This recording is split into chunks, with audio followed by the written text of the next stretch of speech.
असते, काय तुमची प्रतिक्रिया? आज लोकशाहीर अण्णाभाऊ साठे यांची 106वी जयंतीच्या निमित्ताने आम्ही सर्वजणच नतमस्तक होण्यासाठी आज आम्ही इकडे आलेलो आहेत. माझ्या बाजूला माननीय आमदार तुकाराम कातेजी पण बरोबर आलेले आहेत.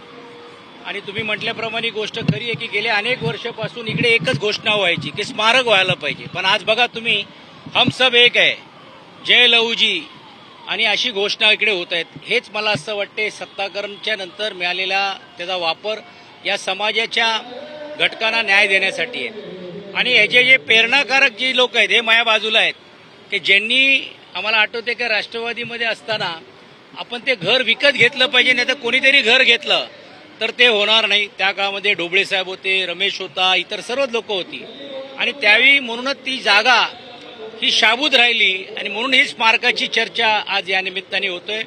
राज्याचे मुख्यमंत्री आदरणीय एकनाथ शिंदे साहेब असताना तो निर्णय झाला आणि आज सांगण्यात आनंद होतोय की आज त्याची अंमलबजावणी राज्याचे मुख्यमंत्री देवेंद्र फडणवीसजी आणि एकनाथ शिंदे साहेबांच्या माध्यमातून होऊन जसं बार्टी आहे तसं आरटी एक संस्था पुढच्या काळामध्ये चिरागनगरमध्ये जिकडे त्यांचा वास्तव्य होता, जिकडे ते राहायला होते आणि त्यातून उपेक्षित समाजाला असा आवाज बुलंद करण्याचं काम, मग तो कष्टकरी असेल, कामगार असेल किंवा तळागाळातला वेगवेगळ्या समाजातला घटक असेल, मला असं वाटतं त्याला खऱ्या अर्थाने आदरांजली आणि अभिवादन करण्याचं काम महाराष्ट्र शासनाच्या वतीने केलेलं आहे.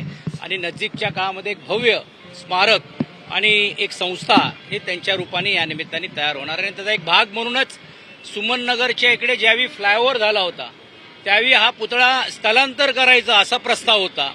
पण त्यावेळी आम्ही सर्व अनुयायांनी आणि सर्व या समाजाच्या घटकांनी मागणी केली आणि त्या सर्वांनी मिळून घेऊन हा पुतळा इकडे राहायला पाहिजे ही भूमिका घेतली. त्यावेळी कातेजी होते, इकडचे आमदार होते, रवींद्र पवार गटनेते असताना पण असतील, आम्ही सर्व मंडळींनी इकडे जात धर्म नाही, त्यावेळी एकनाथ गायकवाड साहेब पण होते, त्यानंतर आमचे खासदार आदरणीय राहुल शेवाळे त्यांनी पुढाकार घेतला आणि त्यावेळी हे सुमननगरची ही वास्तू आणि हा पुतळा हा आपण कायम ठेवला आणि म्हणून त्याला नतमस्तक होण्यासाठी आज आम्ही सर्वजण इकडे आलेलो आहोत. आज मनसे अध्यक्ष राज ठाकरे यांनी सरकारवर टीका केलेली आहे, मंदिरातले पैसे लंपास केले जात आहेत, सिद्धिविनायकचा दाखला त्यांनी दिलेला. आता सिद्धिविनायकमध्ये कोण होता हे मी सांगायची गरज नाही, म्हणजे तो दाखला आम्हाला लागू होतो का त्यांच्या बाजूला बसलेले असतील त्यांना लागू होतो, हाही एक प्रश्न अनेक संभ्रमाचा निर्णय निर्माण होतो.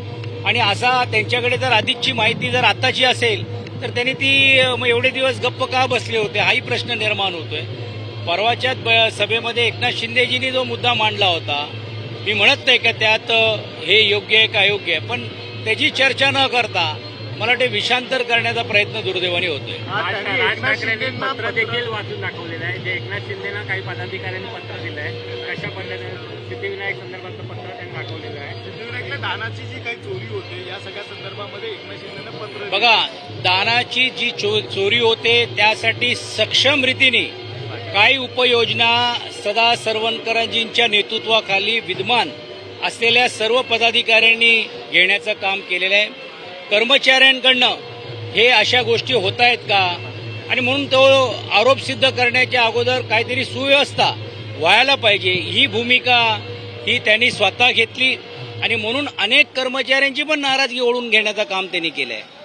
म्हणजे सदा सरवणकरांच्या नेतृत्वाखाली आता असलेले जे विश्वस्तांनी हे बदल केलेले आहे, म्हणजे हे बदल केले नसते तर ह्याचा अजून व्याप्ती कदाचित वाढली असती. तर मला असं वाटतं सकारात्मक दृष्टिकोनातून आपण त्याच्याकडे बघायला पाहिजे की त्यांनी या उपाययोजना केलेल्या आहेत, ते होऊ दिलेलं नाहीये आणि थांबवलं आहे. तर मला वाटतं एका बाजूला राज ठाकरे साहेबांनी त्यांचं कौतुक करायला पाहिजे होतं की बा हे विश्वस्तांनी हे गोष्ट नजरेत आल्यानंतर त्याची दखल घेतलेली आहे. पण मला वाटते त्यांचा वेगळं राजकीय जर त्याला वळण लावण्याचं काम जर करत असेल तर मला वाटते भक्तजनांवरती आणि तिकडच्या कर्मचाऱ्यांवरती अन्याय होईल. राम मंदिरात चोरी होते मात्र सरकारमधील एकही व्यक्ती बोलायला यावर तयार नाही असं देखील बोलायची गरज काय, कारवाई करायची गरज आहे आणि ती कारवाई आपण करतोय आणि म्हणून ते प्रकरण त्या इकडच्या असलेल्या राज्य शासनाने CID आणि SIT चौकशी केली.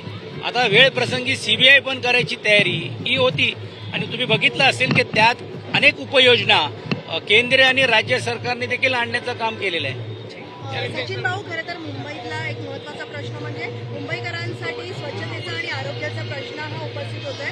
जे समुद्रकिनारी आहेत जसं जीव झाला यावरील टनभर कचरा आजही पाहायला मिळतोय. लोकशाही मराठी म्हणून आम्ही 20 दिवस रिअलिटी चेक करतोय पण कोणतीही दखल पालिका प्रशासनाने घेतली आणि याच्यामध्ये हा नियमित रीतीने साफसफाई करण्याचं काम व्हायला पाहिजे. कारण कचरा हा मुंबईतून नाही तर उरण असेल किंवा बाजूच्या परिसरातलं असेल किंवा जे इंडस्ट्रियलायझेशन झालेलं आहे त्याचाही देखील ते करतायत. म्हणून ही कलेक्टिव्ह बार्गेनिंग असली पाहिजे. MCPB असेल, पर्यावरण विभाग असेल, महानगरपालिका असेल आणि उद्योग खात्यांनी संयुक्त रीतीने कारवाई करण्याची गरज आहे. तर 8 नगरसेवक हे भाजपचे, स्वतः अमित साटम देखील तिथल्याच भागात आहेत. पण पालिकेकडनं काल 2 दिवसापूर्वीचे जुने व्हिडिओ पोस्ट करून स्वच्छता झालेली असं सांगितलं मला असं गेलंय. वाटतं लोकप्रतिनिधीवर टीका करण्यापेक्षा, प्रशासनावर करण्यापेक्षा जसं मी म्हटल्याप्रमाणे संयुक्त रीतीने कारवाई करणं गरजेचं आहे. कारण हा कचरा फक्त मुंबईतला नसतो, वाहून आलेला जो मोठ्या प्रमाणावरती समुद्र किनाऱ्यावरती जो कचरा येतो त्याची दखल ती कुठनं येतोय ते स्रोत मला असं वाटते शोधून काढून त्याची दखल घेणे गरजेचे संजय आहे. गाडी यांनी असं म्हटलेलं आहे लोकशाहीला की हे व्हिडिओ जुने आहेत आणि त्याच्यातच महापालिका जी आहे मुंबईकरांची फसवणूक करत आहे, कुठेतरी दिशाभूल करत मला वाटते संजय गाडीजींनी सांगितलं असेल ते प्रशासनाचा एक भाग आहे. त्यांनी तो सभागृहामध्ये ते निश्चितपणे मांडतील.